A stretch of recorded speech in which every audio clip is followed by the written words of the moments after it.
again for the second weekend in a row. It's crazy. I'm on a roll. Got a little update for you. A little bit of Blu-ray, a little bit of DVD, a little bit of VHS. We got some Oktoberfest Great Lakes going on. It's pretty good stuff. Like I said last time, big fan of fall beers, so I'm happy. And I have a mic now, so I know sometimes the audio on my videos are kind of crappy, so let me know if this sounds better. Yeah. So without further ado, let's get on with it. Have a little drink here.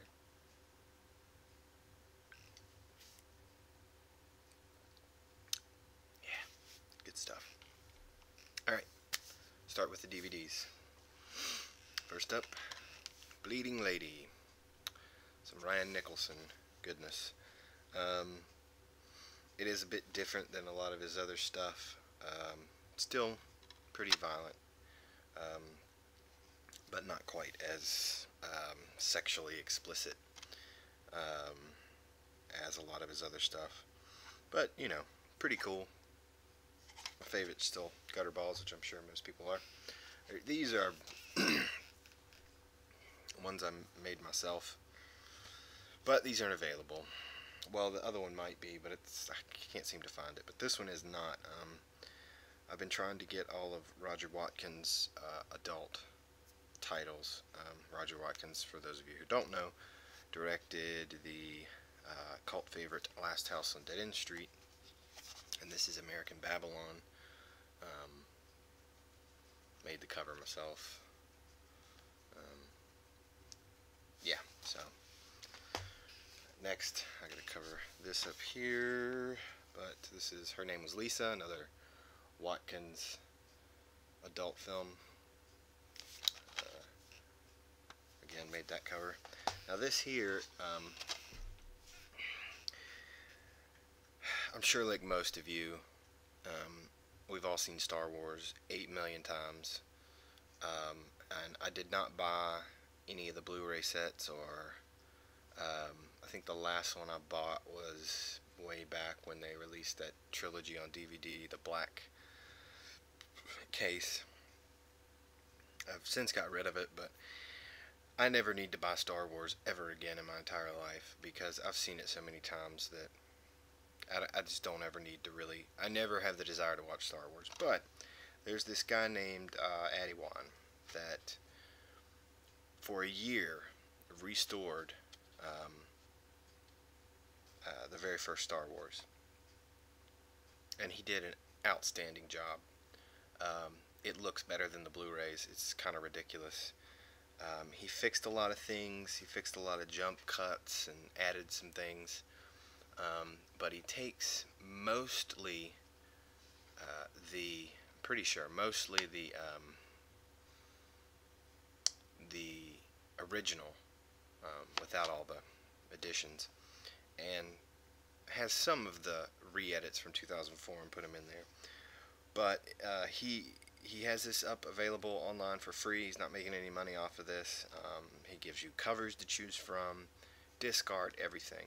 So my buddy, we couldn't figure out how to download it, but a friend of mine figured it out and burned it. It's 2 discs. Here's one of the covers. He burned the discs, and we made the covers. Well, printed the covers. We didn't make them.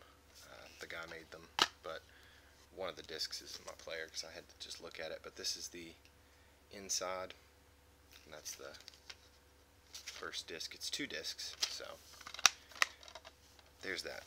Go look it up, check it out. Let's see here. Okay, this one was a recommendation from the Headbanger, and went and bought it. Shaitan, which means Satan or devil, and it stars Vincent Cassel, or Castle, whatever you want to call him. Most people probably know him from Black Swan, but he plays a complete psychopath, and it's just awesome. He's hilarious in it. Such a great performance by him. Pretty cool movie. French. I dug it. Next, From a Whisper to a Scream. I got this for a penny on Amazon. They made a mistake and listed this for a penny. Brand new. So I got it for like $3. Really cool anthology flick with Vincent Price. I really liked it. The only thing about it is it seemed like the stories got weaker as the film went on. Like the very first story is probably the strongest. Second one is a little worse, and it gets, you know, weaker as it goes on. But they're all still good. The wraparound, I wasn't really happy with the ending to the wraparound. But a lot of the wraparounds in these anthologies aren't the strongest. So, but yeah, there's that. Next is The Killer Inside Me. Really kind of messed up movie. Casey Affleck plays a cop, and he gets mixed up in some stuff, and he's a bastard. He does some pretty fucked up shit in this movie. I do recommend it if you. It's kind of a noir type deal. The quote on the front is part in-your-face exploitation flick, part visually stunning, cool, seductive noir. I didn't really get the whole exploitation vibe from this. Definitely the noir vibe, but really cool movie. Really messed up stuff going on in here. It also has Jessica Alba and Kate Hudson. Really cool. Apparently, I didn't know this, but my buddy is a, Stanley Kubrick freak. And apparently Stanley Kubrick was supposed to direct this movie way back when. It comes from a book.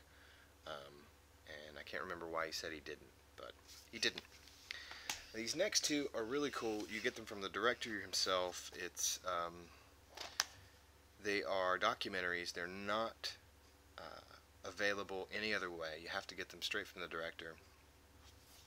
The first one is Manson. Van Beber really took a lot of inspiration from this movie to make Manson Family. He was embedded with the Manson gang for a couple years, and he got a lot of footage. A lot of the footage in Manson is during Charles's trial. So some of the girls that are in this actually end up being put away later. But they freely talk about the murders, and it's pretty creepy stuff. I would definitely recommend checking it out. And the other one he did, which is even weirder, in my opinion, is Manson Gang, which is a little bit less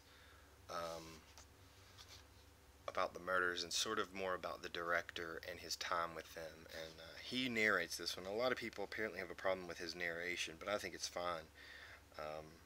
And there's a guy that was in the Manson Gang that I didn't know. They were suspecting him of possibly being the Zodiac Killer, and he's in this. It's really wild stuff. Definitely, I would seek it out and pick it up if you can. They're a little expensive, but I say worth it. Speaking of the Zodiac Killer, Zodiac, 2-disc. This is one that I never really gave a chance, and then I kind of saw parts of it, and it seemed cool, but I never really finished it. But on second viewing, I really enjoyed it.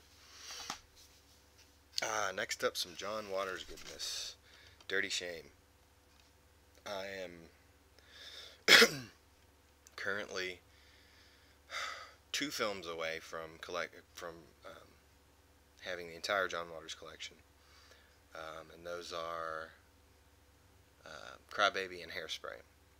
Those two, I don't really care for Crybaby all that much, and I don't care for Hairspray, but I'll probably end up getting them both just to have my collection complete. But this was a lot of fun. It kind of harkened back to his old days of some of the more controversial, sleazy kind of stuff that he used to do. Very cool. And then there's Pecker. Fun movie. More John Watersy. goodness stuff. I don't know what I'm talking about. And finally, for DVDs, we have Vice Squad. Really cool sort of LA prostitute exploitation movie. Good stuff. Alright, now onto the Blu-rays. We got Last Circus. Fantastic movie. Loved it. Really off-the-wall weirdness. And this chick really looks like a Sherry Moon zombie. She's really, really good looking. So yeah, very cool. Super 8. This is one of those movies that really makes me feel like a kid. These were the kind of movies that I would watch as a kid and really enjoy, so I dug it. Super 8. Next up, Trick or Treat. Yes, I'm just now buying this. I didn't really care for it the first time I saw it.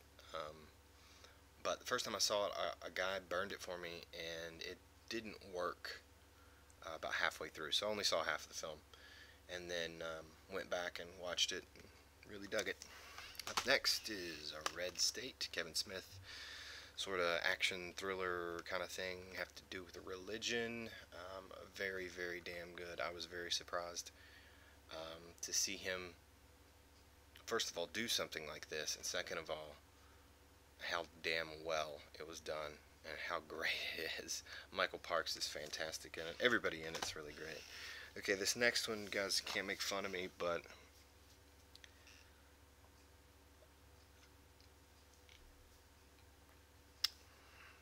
my buddy loves this movie, and I remember seeing a bit of it, just a little bit, and what I saw was okay, but it wasn't anything that like I was really cared to revisit or even finish.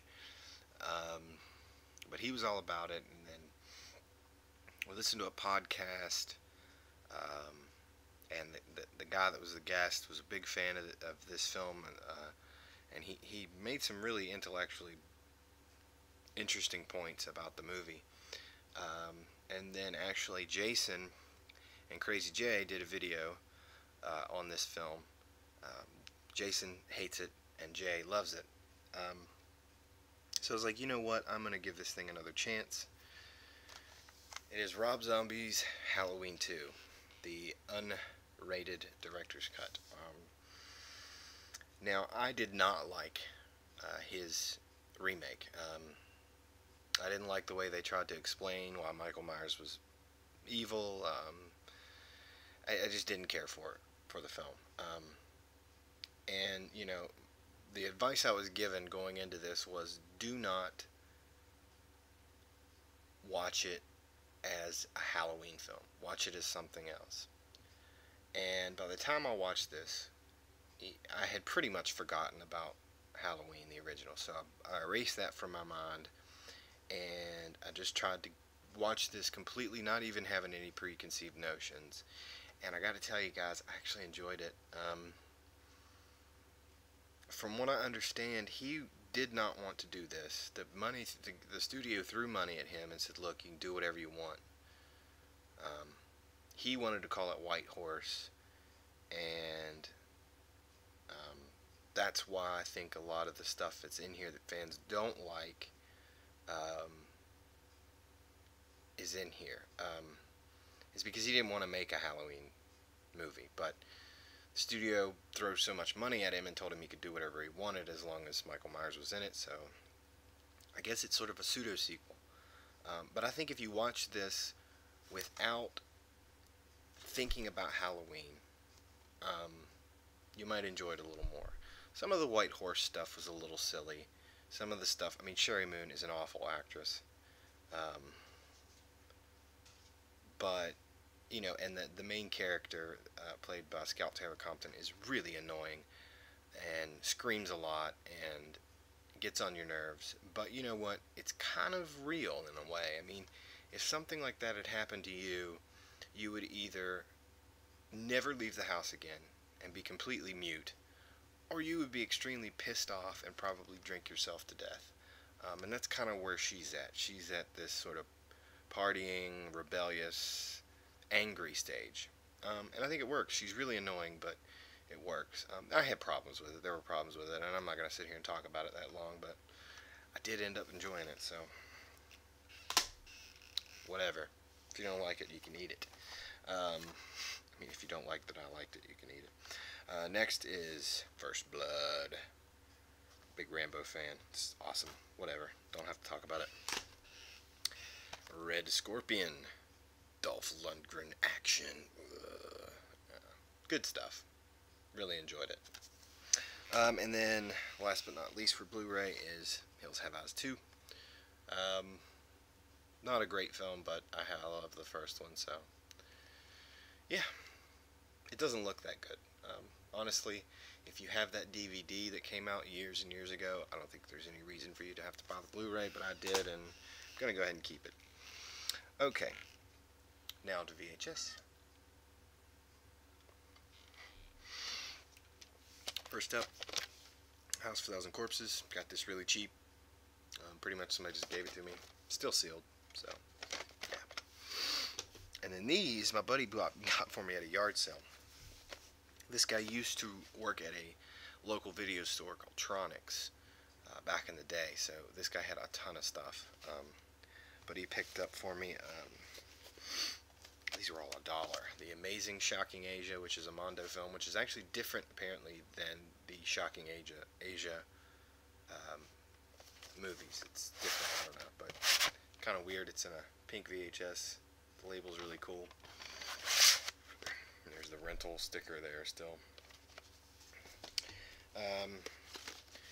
One of the 2 original Toxic Avenger releases from Video Treasures. The box isn't in great shape, but as you can see there, it's still it's not been rewound from the last time the guy watched it. And the original media Class of Nukem High. Pretty cool, nice and heavy. You can actually see here, I don't think it'll pick up, but there's actually, yeah, you can't pick up, there's little writing there from the rental, the number on it. Little sticker there on the side. And down in the box is the number. So yeah, there's that. Another one that a buddy of mine picked up for me. Unicorn Video, Black Gestapo. The plastic's still on it because for some reason it's sticky underneath here, and I don't want it to stick to my other tape, so it's opened, but I left the plastic on it. But yeah, Black Gestapo. Alright, and now on to, for those of you who watched my last update, I had some stories about an interesting company called the Uneasy Archive. They've released 2 since then.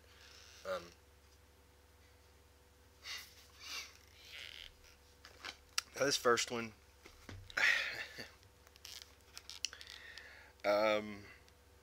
there was a joke going on Facebook about Louis Justin, the proprietor of Massacre Video, being dead. Apparently he made a post about wanting to fake his own death, and then somebody else, actually one of the, let's see, okay, so there's Mr. Uneasy, who's the sort of the masked, the cloaked,